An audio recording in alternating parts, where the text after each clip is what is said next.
What happened in the Murrieta, Temecula, Menifee housing market in the month of April? The stats are in, and the spring selling season, it is still stalling. So we're going to go over the stats here shortly, and we're going to go over a little bit of real estate market news as well. I'm Jessica Genung. If we haven't met, thanks so much for stopping by this channel. If you're a regular viewer, we always appreciate you watching, and we're going to get right into the content today. Kind of big news today with the stock market. The Dow closed, I believe it was up like 450 points. So the stock market is having a little bit of a party today.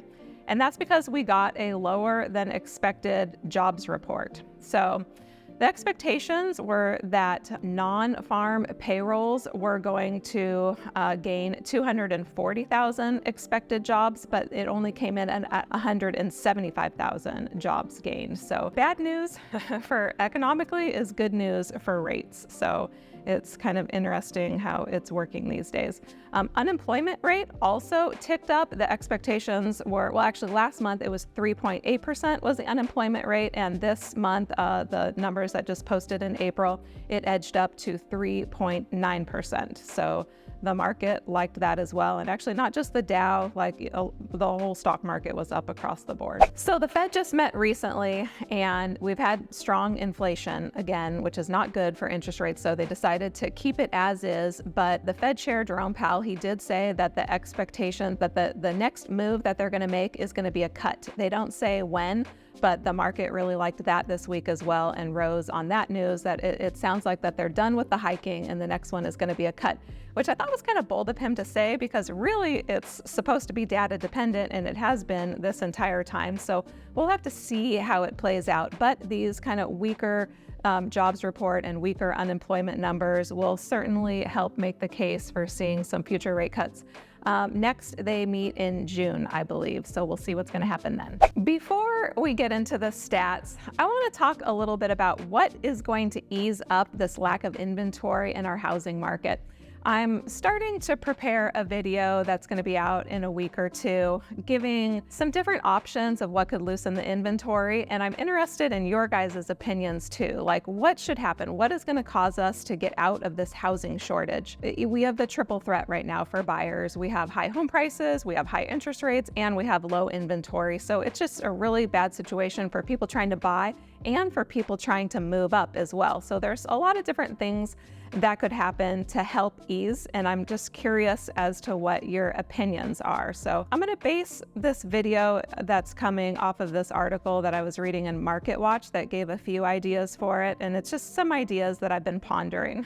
One is an idea that the White House has, which is to give, it's like a $10,000 credit, tax credit to people that are selling below the median sales price in their market. That one I'll explain in the video. It's actually a terrible idea and I don't think that it's going to help at all. I'll explain this more when I make the video on these options down the road. It sort of got the wheels turning, but there's a lot of reasons why I just don't think that it would pan out like, kind of a lot of government programs the way they necessarily intended it. One other option is to have more loans be assumable. So we'll talk a little bit about that. There are some assumable loans now, mostly the FHA and VA loans, but it's actually very rare that buyers do actually assume those loans. So I don't think that that's probably the best path, but we'll talk about that option as well. The most interesting solution to me that I'm going to be noodling while I write this video is to make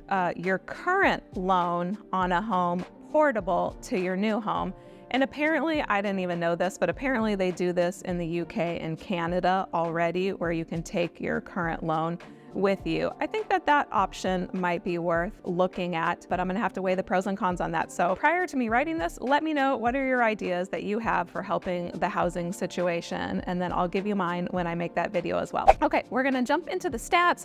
As always, we're doing single family homes only, and we're looking at the cities of Menifee, Murrieta, and Temecula. Big price gains across the board, aside from Temecula month over month, but Temecula is still up huge year over year, so I'll go over that specifically. But let's talk about Menifee. So Menifee, I believe, is edging towards its all-time high.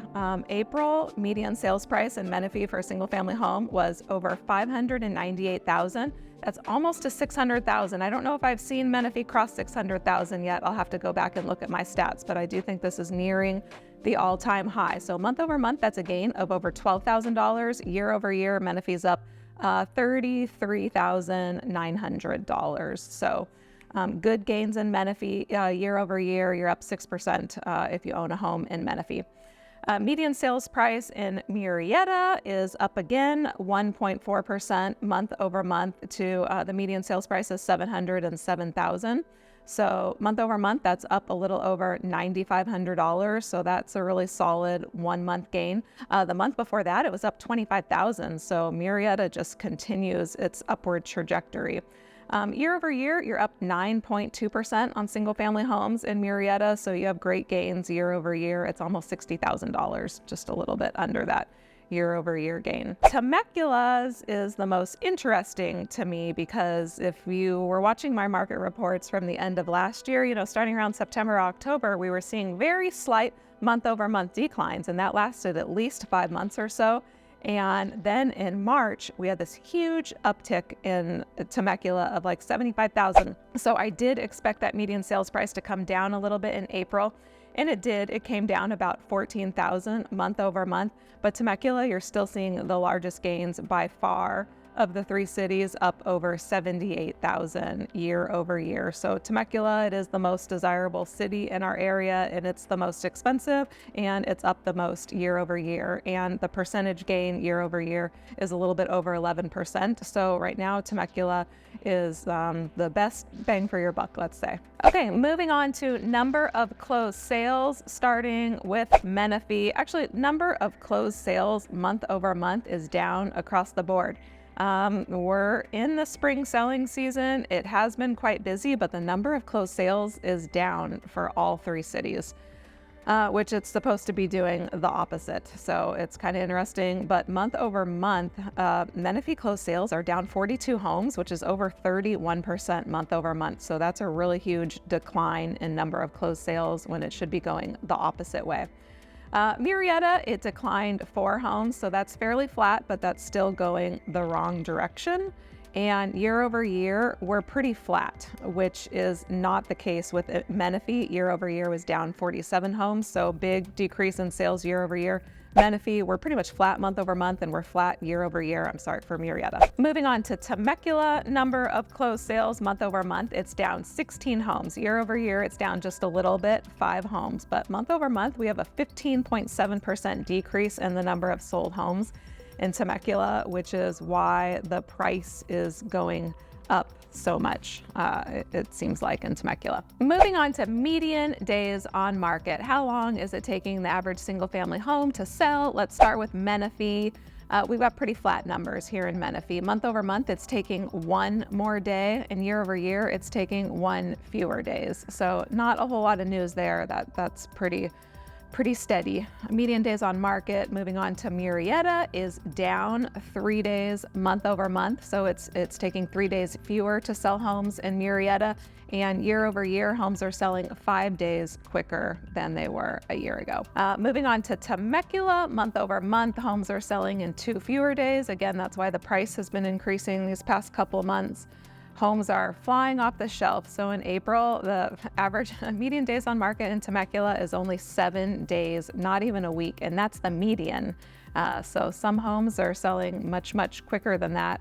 So if you're a seller in Temecula, you want to plan to move quickly because it's likely that your home is gonna fly off the shelf. Number of listings, our housing inventory, which is the huge problem with the affordability. Also, add in the high interest rates is the other part of the problem, but our lack of inventory. In the spring, we should see many, many more sellers bringing their homes to market, but we are not seeing many more sellers do that. So in Menifee, month over month, it is completely flat from March to April.